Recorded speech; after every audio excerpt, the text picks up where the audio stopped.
पाकिस्तान में माइनॉरिटी इस्लाम के अगेंस्ट में बोलने की हिम्मत कर सकती है और वो जिंदा रहेगी? ये सोचना अपने आप में पागलपन है। कौन है उतना बड़ा? वो या तो मेंटली रिटार्डेड आदमी होगा जो ऐसा काम कर रहा है। पाकिस्तान में 98% पॉपुलेशन मुस्लिम है और high dose of testosterone of Islam की मुस्लिम है वो। उस वहां पे एक क्रिश्चियन इसकी ये औकात है कि वो कह दे कि हम ब्लास्फेमी करेंगे। उसने डेथ वारंट साइन कर देनी है। आपकी थॉट प्रोसेस में ही आपकी गलती नहीं है, आप मतलब पाकिस्तान की। उनको बताया ही नहीं कि इंसान होता है पहले।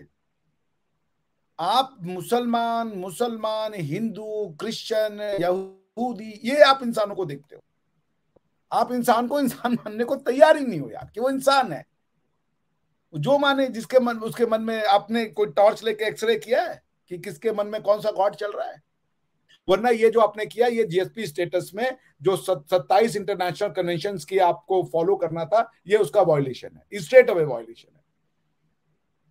तो अगर आप वो लूज कर गए, आप $10 बिलियन लूज करेंगे। $2 बिलियन के लिए आप आईएमएफ के सामने लंबे लेटे हुए हैं। $10 बिलियन, आप समझ रहे हैं? हेलो एंड वेलकम फ्रेंड, मैं हूं मुजफ्फर चौधरी और आप देख रहे हैं हमारा यूट्यूब चैनल परफेक्ट रिएक्शन। दोस्तों, हमारे साथ हमारे दोस्त, हमारे भाई अभिषेक मिश्रा जी मौजूद हैं, किसी तारीफ के मोहताज नहीं है। सर, आपको मैं अपने शो में वेलकम कहता हूं। नमस्कार। नमस्ते, सलाम, आदाब, सत श्री अकाल, वनक्कम, good evening. Thank you Muzaffar bhai for inviting me.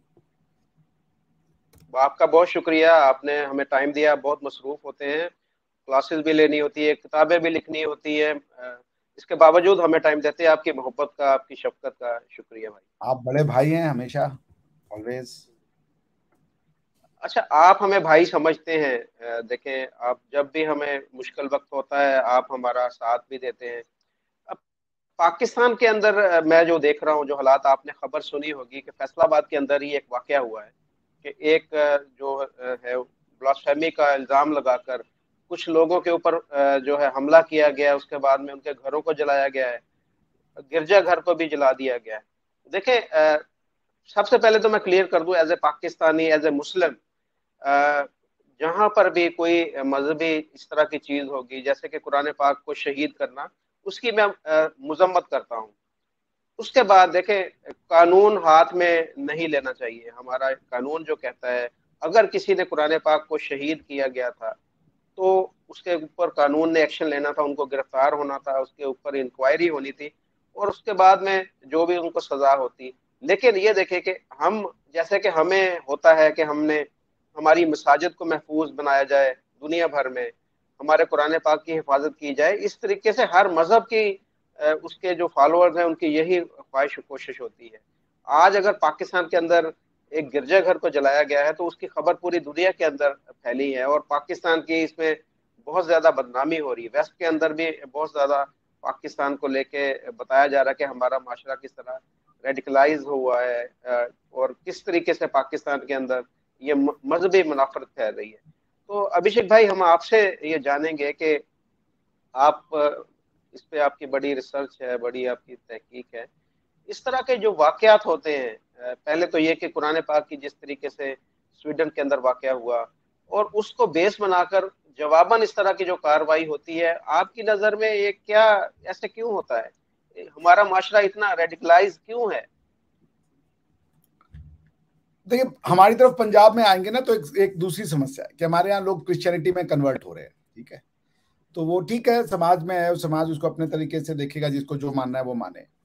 लेकिन आपके यहाँ पे नफरत हो रही है क्रिश्चियनिटी से। एक ही पंजाब के लोग दो तरीके से बिहेव क्यों कर रहे हैं?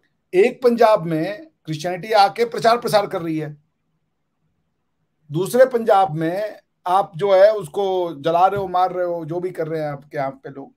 जहनियत जो बनाई है आपने इंसानों को सोचने के लिए, पाकिस्तान जो बनाया आपने, आपको 1947 में आप हमसे आजाद हुए, कहा कि आपको आजादी चाहिए। आपको किससे आजादी मिल चाहिए थी?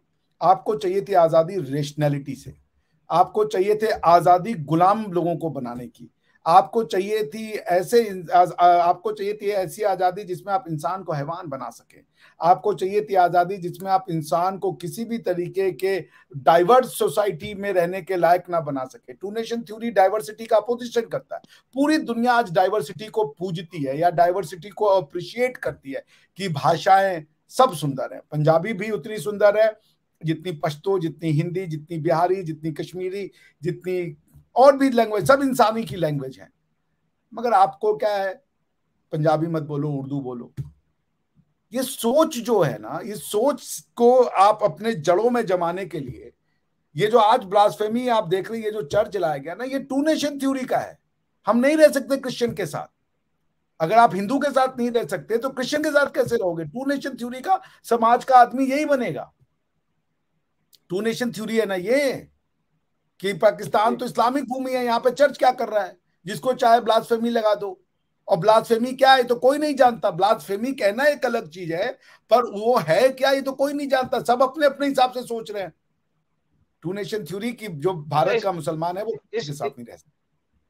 इसमें इसमें ऐसा ही है ना कि अगर आपकी किसी के साथ दुश्मनी है और वो गैर मुस्लिम है, तो आपके पास सिंपल सा बात है कि आप उसके ऊपर इल्जाम लगा दें कि जी इसने कुरान पाक की तौहीन की है, इसने नबी करीम सल्लल्लाहु अलैहि वसल्लम की शान में गुस्ताखी की है। तो कोई इससे ऊपर रिसर्च नहीं करेगा। हमारे देखें मसाजिद के अंदर भी उलमा कराम को चाहिए वो जाकर पहले बात की तहकीक करें कि इसने वाकई ऐसे किया है, इस तरह का कोई वाकया हुआ है। अगर हुआ तो उसके ऊपर सख्त एक्शन लेना चाहिए। लेकिन ये नहीं है कि बगैर तहकीक के आप जाकर उस बंदे की गर्दन उतार दें या उसके घरों को जला दें या उनकी इबादत गाहों को आग लगा दें। ये कैसी आप उसको कैसे क्योंकि आपको पता ही नहीं है जस्टिफाई कि कर। गुस्ताखी क्या है। आपको पता है गुस्ताखी क्या है? आपको नहीं पता है गुस्ताखी क्या है। इन्होंने लोगों को हैवी डोज ऑफ रिलीजन दिया है, हैवी डोज। ये सारे के सारे स्टेरॉइड पे हैं। इनको ये है कि तुम मुसलमान के लिए जाते हैं की जगह जाता लगा तो मुसलमान की इज्जत कम हो गई। ये शब्दों से वो तोल रहे हैं कि हमारी इज्जत हो रही है कि नहीं हो रही है। ऐसे कहां तक जाइएगा? कोई फ्री होके बोल नहीं सकता। उसको सोचता है बोलने से पहले हम क्या बोले। मुसलमान के लिए एक महोदय आपके जो थे टीचर रिलीजियस, वो कहते मुसलमान को टकला कह रहा था। कितनी बड़ी इंसल्ट की बात है। अरे यार टकला एक वर्ड है, आदमी क्या करे, मुसलमान हो गए तो नया वो ग्रामर क्रिएट कर ले। तुम दुनिया को एक बात है कि भाई एक अच्छी चीज है, कोई रिलीजन है, अच्छा रिलीजन है, मगर उसकी अच्छाई के लिए आप एक नया जो है ग्रामर कंस्ट्रक्ट कर लोगे क्या? बातचीत करने का तरीका चेंज कर देगा आदमी। अब क्या ये जो है कि उलेमा जाके इन्वेस्टिगेट करे? क्या उलेमा इन्वेस्टिगेट करेगा? वो उलेमा अगर चला गया जो कह रहा है कि मुसलमानों को टकला कह रहा है तो ब्लास्फेमी है, वो तो जाके कहेगा हाँ ये तो ब्लास्फेमी कर दिया। वो तो अगर है और है में अंतर ढूंढ देगा, जाता है और जाते हैं में अंतर ढूंढ देगा। आप लोगों को high testosterone dose of religion दे चुके हो, वापस नहीं आना इससे। क्योंकि आपने रिलीजन की जो रिस्पेक्ट है वो आपने लिटरल बना दी है कि क्या शब्द बोल रहे हो, कैसे बोल रहे हो, क्यों बोल रहे हो। तो आपने क्या किया है कि इंसान के जितने क्रिटिकल थिंकिंग के पॉसिबिलिटी थे उनका रास्ता बंद कर दिया है। अच्छा, मेरा भाई सवाल ये है कि हमें कैसे पता चलेगा अब इस कानून के अंदर, या कौन सा ऐसा तरीका इस्तेमाल होगा कि हमें पता चलेगा कि हकीकत क्या है, इसका क्या तरीकाकार होगा? कैसे पता ये तो चलेगा कि इस बंदे ने जो है वो तौहीन की है या नहीं की? मैं तो लॉयर हूं, आप मुझे पता लॉयर है हैं, एज एज ए लॉयर मैं पूछ रहा हूँ। इसका कोई तरीका कार नहीं है, इसीलिए सारे देशों ने हटा दिया है। क्योंकि हर आदमी अपने अपने तरीके से परसीव हो जाएगा। जैसे अब आप हैं, मैं आपको आप करके ना बात करूं, मुजफ्फर यार तू कैसा है भाई, ऐसे करके बात करूं, हो सकता है आपको बहुत बुरा लग जाए, यार मेरे से छोटा है मुझे तू कह रहा है। लेकिन एक कोई और है, मैं उसको तू करके बात करूं, उसको लगेगा ठीक है यार फ्रेंडली लोग हैं, क्या दिक्कत है इसमें। हर आदमी की सेंसिटिविटी अलग है। हो सकता है आप रिलीजन की बात जो है कंस्ट्रक्टिव डिस्कशन डायलॉग के लिए तैयार है, सामने वाला खाली अच्छी बात सुनने के लिए तैयार है। एक हमारे अच्छा, बांग्लादेशी मित्र थे वो आप। दु, दुनिया के भाई कितने ममालिक ऐसे हैं कि जहाँ पर ब्लास्फेमी लॉ है? बहुत कम ममालिक हैं जहां भी सेक्युलर कंट्री है वहां ब्लास्फेमी नहीं है। आप 2019 ये आयरलैंड का सुन लीजिए, आयरलैंड के कॉन्स्टिट्यूशन में था ब्लास्फेमी। अभी उन्होंने क्या बना दिया लॉ आयरलैंड ने, any rule of law virtue of which blasphemy और blasphemer libel is an offence is abolished. खत्म कर दिया उन्होंने। Blasphemy is abolished in has been abolished in Ireland. क्योंकि ये ऐसा ऐसा दलदल है, किसी को नहीं पता कि हो है क्या ये। लेकिन हर कोई आदमी गुस्सा जा रहा है। मैं बता तो रहा हूं, मैं अगर एक गैर मजहबी हूं और मैंने प्रॉफिट मोहम्मद सल्लल्लाहु अलैहि वसल्लम ना बोल के सिर्फ नाम ले दिया, तो लोगों को लगेगा यार इसने तो गुस्ताखी कर दी, क्योंकि वो जो आदि है वो नाम के पहले 10 एडजेक्टिव, नाम के बाद 10 एडजेक्टिव का आदि है, और वो पहले ही वो जो है उसको गैर मुस्लिम से नफरत है, तो उसने तो नाम लेने पे गुस्सा जाना, गर्दन काट देनी है, क्योंकि वो उसके हिसाब से हो गई। क्योंकि ये जो है, ये जो नॉर्मल मुस्लिम है, कोई पढ़ा लिखा थोड़े है। आप तो ये उसको सिखा रहे हो कि तुम्हें नबी से प्यार करना है और प्यार की इंतहा पे जाना है। जहन साजी बड़ा टफ काम होता है, इतना आसान काम नहीं होता ये। अब आप, मैं बता रहा हूं, दुनिया का कोई लॉ नहीं बता सकता कि ब्लास्फेमी है क्या, क्योंकि लोग टोन से जी ब्लास्फेमी देखिए। ले लेंगे। Blasphemy is going to be, आपको पता है, आप जीएसपी, आज आज ये हुआ, जीएसपी प्लस के बारे में जानते हैं आप? जी यूरोप आपको, आपकी टोटल, अगर ऐसे समझ लीजिए, आपकी टोटल एक्सपोर्ट का 28% जी जो आप एक्सपोर्ट करते हैं वो आप टैरिफ फ्री करते हैं, यानी उस पर कोई टैरिफ नहीं देते। यानी ऐसे समझे, $100 अगर आप कमाते हैं तो उसमें से $28 आपका जो कमाते हैं एक्सपोर्ट के थ्रू, वो आता है जीरो टैरिफ पे। उस $28 का आप जो 78% है वो यूरोप से लेते हैं। इसको फिर और सिंपल मैथमेटिक्स में समझिए, $100 का 30 कर देते हैं, 30% पे आप कोई टैरिफ नहीं देते। इस $30, 30% का 80% आप जो है यूरोप से लाते हैं। यानी कि मान लीजिए 100 में से $30 पे आप कोई वो नहीं देते हैं टैरिफ, तो इस 30 का 80 यानी कि $24 जो है, 100 में से $24 आप कमाते हैं यूरोप से, उस पर कोई टैरिफ यूरोप। नहीं देते। और यूरोप आपको जीएसपी प्लस जो देता है, उसकी कंडीशन है, सिर्फ 7 कंट्रीज को जीएसपी प्लस का स्टेटस मिला हुआ है और किसी कंट्री को नहीं है। किर्गिस्तान है, आप है, एक दो और कंट्रीज है। उनकी कंडीशन है कि अगर आपको जीएसपी, $28 बिलियन की बात हो रही है यहाँ पे, सॉरी आपके लिए तो $2.8 मिलियन, यानी कि अगर आप $1 बिलियन कमा रहे हैं तो ये 28 मिलियन हो गया आपका। शायद टोटल जो मैंने देखा था कुछ दिन पहले, आपका 30 34 30 बिलियन के आसपास का एनुअल वो है एक्सपोर्ट जो आपका जी होता है। तो 30 बिलियन का आप समझ लीजिए, ये करीब करीब आपका मतलब समझ लीजिए करीब करीब ये हो गया आपका, चूंकि 30 का 5 बिलियन 10 बिलियन की बात हो रही है, 5 6 बिलियन की डॉलर की बात हो रही है यहाँ पे। जी 5 6 बिलियन डॉलर की जब ये बातचीत हो रही है, आप ये जो जीएसपी प्लस के लिए 3 कंडीशन है, गुड गवर्नेंस और 27 international convention related to human rights, religious tolerance, इनका आपको पालन करना था। 2023 में वो रिव्यू हो रहा है कि मिलना है कि नहीं मिलना है। आपने ये चर्च डला दिया, वो जो रिक्वायरमेंट है जिसके लिए आपको ये दिया जाता है कि आपसे हम टैक्स नहीं लेंगे, हमारे मार्केट को एक्सेस कीजिए, उस रिक्वायरमेंट को आपने नहीं माना। You are now hell bent to lose it. ये जो आपके आ रहे थे, समझ लीजिए कि 8 9 तकरीबन $7.2 बिलियन जो आप यूरोप से कमा रहे थे, you are suppose to lose it. ये आपने ऐसे ही जहनीत है। बनाई है। बिल्कुल, यूरोप के अंदर इस वक्त बहुत हाईलाइट है ये चीज। वो वहाँ पर उनके जो ये मेन गार्जियन में आ स्ट्रीम गया भाई। मीडिया है। Guardian is a pro Islamic newspaper. Guardian ने इसको, वो जो मैं पढ़ रहा था, आपने जब भेजा, गार्जियन ने इसको कोट कर दिया है कि ईस्ट पाकिस्तान में चर्चेज जला दिए। तो तो भाई इस यहाँ पर स्टेट कहाँ पर है? जो इस तरह का अगर जब वाकया होता है तो स्टेट किधर होती है? स्टेट को फौरी एक्शन नहीं लेना चाहिए था इसके ऊपर? वो देखती रही कि ये क्या हो रहा है मामला है। इस्लाम में स्टेट कहाँ से आता है? हर आदमी स्टेट है। अमरियत होगी तब स्टेट मानेगा, वो इलेक्टेड लोगों को मानता ही नहीं है। वो कहता है ये तो, आपने तो पॉलिटिक्स को बुरा भला कहा है सारी जिंदगी। आपके यहाँ पे ये कॉमन है, आपकी सारी समस्या का रीजन हुक्मरान, और हुक्मरान जब वो कहते हैं तो पॉलिटिशियन। स्टेट क्या है? स्टेट के पास पावर है, आपके पास जो रियल पावर है वो स्टेट के पास है। पॉलिटिकल पावर स्टेट के पास नहीं है, वो रिलीजियस लोगों के पास है, उलेमा इकराम के पास है वो पावर, वो इस्तेमाल करते हैं। आपके एमएनए एमपी के पास कोई पावर नहीं होता, पावर होता है तारिक जमील साहब जैसे लोगों के पास। वो है पावर का मुंबा। तो स्टेट क्या करेगा? स्टेट कोई एग्जिस्ट नहीं करता। और स्टेट के अंदर लोग बैठे जो इस एक्शन को कंडोन कर रहे होंगे, क्योंकि वो उसी समाज का पार्ट है। वो कहेंगे अच्छा किया, जान तो भाई छुट्टी। इस तरह के वाकयात पे कंट्रोल कैसे पाया जा सकता है कि इस तरह के वाकयात नेक्स्ट ना हो, कि दोनों कम्युनिटी की तरफ से, कि वो भी जैसे कि पाकिस्तान के अंदर वो क्रिश्चियन कम्युनिटी है, वो भी इनके जो जैसे कि ब्लास्फेमी का उन पर लगता है इल्जाम, वो भी ना करे, और ऊपर से इनके रिएक्शन भी ऐसा ना आए। क्या हल क्या है आपके नजर में इनका? पाकिस्तान में माइनॉरिटी इस्लाम के अगेंस्ट में बोलने की हिम्मत कर सकती है और वो जिंदा रहेगी? ये सोचना अपने आप में पागलपन है। कौन है उतना बड़ा? वो या तो मेंटली रिटार्डेड आदमी होगा जो ऐसा काम कर रहा है। पाकिस्तान में 98% पॉपुलेशन मुस्लिम है और high dose of testosterone of Islam की मुस्लिम है वो। उस वहां पे एक क्रिश्चियन इसकी ये औकात है कि वो कह दे कि हम ब्लास्फेमी करेंगे, उसने डेथ वारंट साइन कर देनी है। ये फॉल्स इक्विवेलेंस तो नहीं हो सकती। इसका एक ही तरीका है, वो तरीका आप अभी आपकी समाज उसके लिए तैयार नहीं है।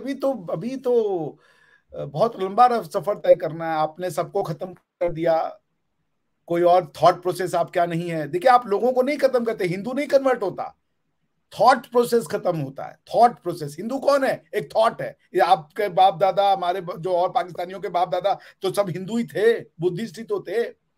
आप विचारों का कत्ल करते जा रहे हैं। इंसान को जब आप कन्वर्ट करते हैं ना, उसका ये नहीं मतलब होता कि वो बेचारा कुछ और बन जाता है। वो रहता है, वो कोई अरबी थोड़े बनता है, तुर्की थोड़े बनता है। उसको कहते हैं बस अब ये मत मानना, राम की पूजा मत करना, बुत परस्ती मत करना।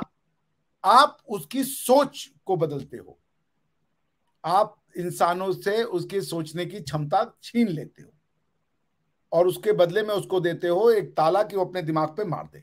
इसको आप कहते हो कन्वर्जन। आपने सारे जो इंसान की सोच हो सकती है मुख्तलिफ, various ideologies, various thoughts, various explanation, आप सबको खत्म कर रहे हो और आप चाहते हो सिर्फ एक थॉट रहे। वो ये थॉट है, ये उसका मैनिफेस्टेशन है।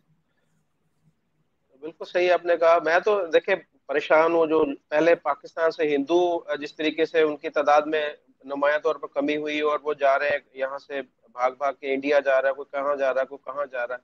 और ऊपर से अभी हिंदुओं वाला मामला हल नहीं हुआ था तो ये क्रिश्चियन वाला मामला हो गया। तो ये सारी चीजें देखकर मुल्क के हालात, ऊपर से जो पाकिस्तान इस वक्त जो मुआशी हालात है, हर मुल्क हमसे भाग रहा है पीछे, कोई भी हमारे साथ ट्रेड नहीं करना चाह रहा, इकोनॉमी हमारी बैठ गई है। इस तरह का जब वाकया होगा तो पाकिस्तान के अंदर इन्वेस्टमेंट कैसे आएगी? कोई फॉरेनर पाकिस्तान के अंदर क्यों आएगा? वो कहेगा कि यहाँ पर तो किसी भी गैर मुस्लिम की जान महफूज नहीं है।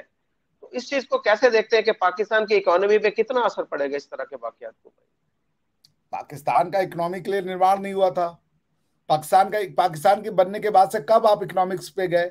इकोनॉमिक्स की बात करने वाला इंसान जो है, आप देखिए, एक तो ना ये आप लोगों को भी समझ में नहीं आता। आप इंसानों को बताते समय हिंदू, क्रिश्चियन, मुस्लिम यही करते हो। आपकी थॉट प्रोसेस में ही आपकी गलती नहीं है, आप मतलब पाकिस्तान की। उनको बताया ही नहीं कि इंसान होता है पहले। आप मुसलमान मुसलमान, हिंदू, क्रिश्चियन, यहूदी, ये आप इंसानों को देखते हो। आप इंसान को इंसान मानने को तैयार ही नहीं हो यार कि वो इंसान है। जो माने जिसके मन, उसके मन में आपने कोई टॉर्च लेके एक्सरे किया है कि किसके मन में कौन सा गॉड चल रहा है? तो देखिए, जब तक ये हिंदू, मुसलमान, क्रिश्चियन, ये 600-700 साल पहले दुनिया करती थी। इसको डार्क एजेस कहा यूरोप ने, डार्क एजेस कहा। आप डार्क एजेस से गुजर रहे हो। दुख की बात यह है कि जो क्रिटिकल एनालिसिस करनी चाहिए उसके लिए आपने लोगों के रास्ते बंद कर दिया। अब इसके बाद इवन कोई मुसलमान देर करेगा कुछ बोलने की? मैटर इज ये तो, आपको जो रास्ते पे जाना है वो रास्ते के आप क्लोज भी नहीं हो, आप जहां जा रहे हो। ये तो अभी आप देखिएगा, ये फिरका वरस्ती भी छाएगी जब लोगों के पास खाना नहीं होगा, सोचने के सारे रास्ते बंद कर चुके होंगे। और इतना हाई सेंसिटिविटी कि मुसलमान है तो टकले बोले, गंजे बोले। मुसलमान एक बहुत अजीम चीज है, बस मुसलमान होना ही अपने आप में बहुत है। हम अलग हैं, सामने वाले हमसे नीचे हैं। ये सब करके आप लोगों को हाई टेस्टोस्टेरोन पे रख देते हो। फिर वो इंसानियत देखता नहीं, वो हिंदू, क्रिश्चियन, मुसलमान ये सब में देखता है। दुनिया दुनिया को अब इंसान के रूप में देखती है। First humanity, everything else later. आपके यहाँ पे इस थॉट प्रोसेस से जो 400 साल पहले दुनिया में आई है और हमने हजारों साल पहले दुनिया को दी है, आप उससे दूर हो। आप बनाओ मुसलमान, गैर मुसलमान, गैर ये गैर वो। ये सुन के मुझे कोफ्त होता है, मुझे समझ ही भी नहीं आता ऐसे लोगों से क्या बात करें। इतना लॉ ऑफ क्राइम का जब हम लोग पढ़ते हैं the student, so basic element होता है कि crime should be very specific. जब आप क्राइम डिफाइन करते हो तो एकदम स्पेसिफिक वर्ड रखने चाहिए। लूजली डिफाइंड क्राइम को जो कोर्ट है वो स्ट्राइक डाउन कर देता है। तो आपके यहाँ अब बची नहीं है जगह बातचीत करने की। आप भी डरेंगे, हम अभी जो बोल रहे हैं आपके लिए खतरा हो जाएगा। ये हालत हो चुकी है दादा, सारे रास्ते बंद हो चुके हैं। और ये देखिए, आप जीएसपी प्लस स्टेटस लूज कर गए, ये तो कंफर्म है आज की बात। अनलेस एंड कुछ मिराकल हो जाए कि भाई ऐसा मत करिए, क्योंकि अगर ये बंद कर देंगे तो ये और बुरी हालत में जाएंगे, ये डरा करके ही आप शायद जीएसपी स्टेटस बचा पाए। वरना ये जो आपने किया, ये जीएसपी स्टेटस में जो 27 इंटरनेशनल कन्वेंशन की आपको फॉलो करना था, ये उसका वायोलेशन है, स्ट्रेट अवे वायोलेशन है। तो अगर आप वो लूज कर गए, आप $10 बिलियन लूज करेंगे। $2 बिलियन के लिए आप आईएमएफ के सामने लंबे लेटे हुए हैं। $10 बिलियन, आप समझ रहे हैं? आप अफोर्ड कर सकते हैं $10 बिलियन? नहीं कर सकते आप। तो ये है इसका कॉन्सिक्वेंस, ये क्या होगा। एक ही तरीका है। पहले बात तो आप अपने आप पे जो ये प्रीचिंग है, जिनको आपने फ्रीडम दी हुई है कुछ भी बोलने की, इनको बोलिए पहले ह्यूमैनिटी की बात करें, इंसान की बात करें। सारी दुनिया इंसानियत पे जा चुकी है। मजहब पर्सनल अकीदा बनाएं, लोगों को मत बताएं कि कैसे बिहेव करना है, कैसे नहीं बिहेव करना है। वरना ये इतना ज्यादा सेंसिटिव हो जाएगा दादा कि आप मुंह नहीं खोल पाएंगे, आपको चुप रहना पड़ेगा, क्योंकि हर चीज ब्लास्फेमस है। बिल्कुल सही कहा आपने। बहुत शुक्रिया अभिषेक भाई आपका, आपने डिटेल के साथ सारी चीजें बता, आपका बहुत शुक्रिया, थैंक यू वेरी मच। नमस्कार। Always a pleasure.